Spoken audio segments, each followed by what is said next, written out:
belum mendapatkan haknya secara maksimal. Exactly.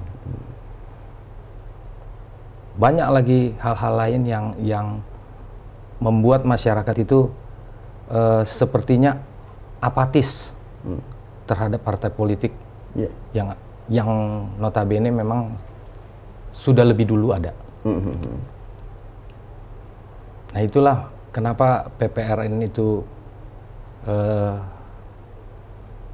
tumbuh atau berdiri, itu karena untuk menjawab tuntutan masyarakat seperti itu. Kemudian, tapi kalau kemudian tadi tentang apatisme, memang terjadi apatisme hari ini di masyarakat. Dan memang kalau biasanya rakyat Indonesia itu juga ketika apatisme butuh sebuah yang baru. Apakah PPRN lahir seperti itu?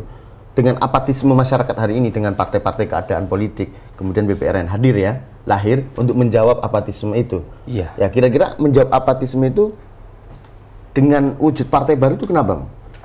Kenapa harus dengan partai baru? Kenapa tidak dengan kelompok yang lain gitu misalnya kira-kira?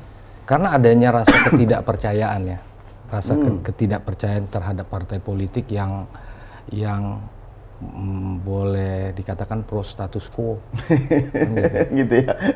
Partai-partai yang mendominasi di DPR saat ini, parlemen ya. Ya. Itulah makanya PPRN mungkin dengan partai-partai lain ya itu menjawab satu tantangan lah ya. Khususnya partai baru ya. Saya melihat ini, Kang Agus, ketika kita ngomong dengan Bang Willy tadi, bahwasanya menjawab apatisme, salah satunya itu. Kalau saya lihatnya gini, sebetulnya kalau arahnya sudah jelas Bapak mengharapkan sesuatu yang baru gitu kan dan perubahan. Tadi saya sudah sampaikan bahwa situasi ini sebetulnya jangan balik lagi kan gitu. Artinya harus mengarah ke depan. Ada perubahan ya, harapannya ada perubahan ya. Nah sekarang Pak Willy gitu kan dari PPRN mengatakan, oh iya PPRN akan menjawab tantangan ini. Nah barangkali sekarang kita masuk aja ke tantangannya gitu kan. Kan tadi pembicaraan terakhir saya tuh soal penindasan tuh harus dihilangin. Dari yang paling sederhana, Mas Ram, yang paling sederhana. Ini biar dilihat banyak orang gitu kan. Menurut saya lucu gitu kan kalau anak kita semua pemirsa gitu kan. Anak SD disuruh ngapalin lapangan badminton, gitu kan, lapangan pingpong gitu kan. Kenapa nggak olahraga aja? Itu bentuk yang bisa diintervensi nggak pakai biaya tuh, langsung. Anak kecil otaknya diselamatin gitu kan. Itu yang paling sederhana. Tadi bicara juga soal harga mahal gitu kan, Pak Willy segala macam. Itu titiknya di mana sih? Nah, maksud saya ini peran negara perlu ya kayak gini menarik ini ketika ngomong peran negara dalam demokratisasi PPRN lahir. PPRN lihat bagaimana tentang posisi pemerintah hari ini sejak pasca reformasi. Kira-kira dengan tadi bahasa antipati PPRN bisa menjawab tadi ya, apa yang ingin diperjuangkan PPRN? Ya kalau kita lihat sih dari reformasi sampai sekarang,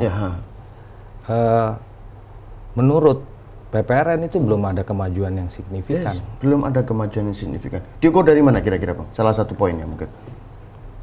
Ya contohnya yang sangat ya baru-baru inilah masalah misalnya BBM, dampaknya sangat luas terhadap masyarakat. BBM naik, kemudian saat ini diturunkan ya secara bertahap. Dan itu diklaim oleh partai berkuasa ya? Iya, diklaim oleh partai berkuasa sebagai salah satu hasil yang sudah dicapai kan gitu kan. Lucu ini. Lucu-lucuan. Dan kalau boleh ada tambahan tuh gini Pak Willy, itu di Sulawesi, pemirsa, itu ada juga istilah tuh, Kendari Sultra. Saya bilang, kok jadi istilah? Iya Kang, Kendari Sultra itu kendala sehari-hari sulit transportasi. Terus saya kembali lagi kepada Bang Willy.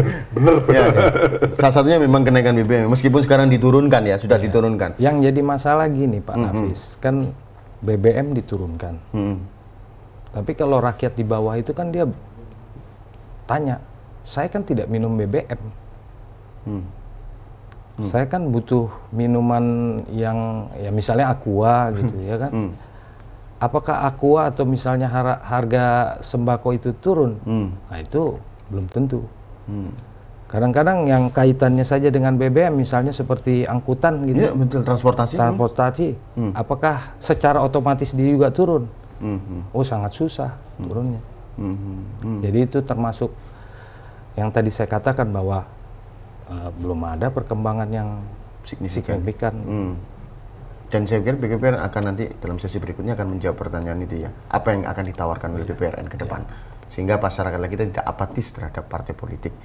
Saya sebelum menutup, nanti kita akan lanjutkan dalam diskusi sesi berikutnya. Bagaimana pemirsa kita akan melihat terobosan-terobosan yang mungkin ditawarkan partai baru seperti BPRN ataukah seperti yang ditawarkan oleh Kang Agus ketika melihat realitas bahwa hari ini masyarakat kita apatis terhadap partai politik dan itu ditunjukkan dengan prosentase golongan putih atau golput yang cukup besar ketika di pilkada-pilkada. Pemirsa tetap bersama Insight Strategic Forum setelah pariwara berikut ini.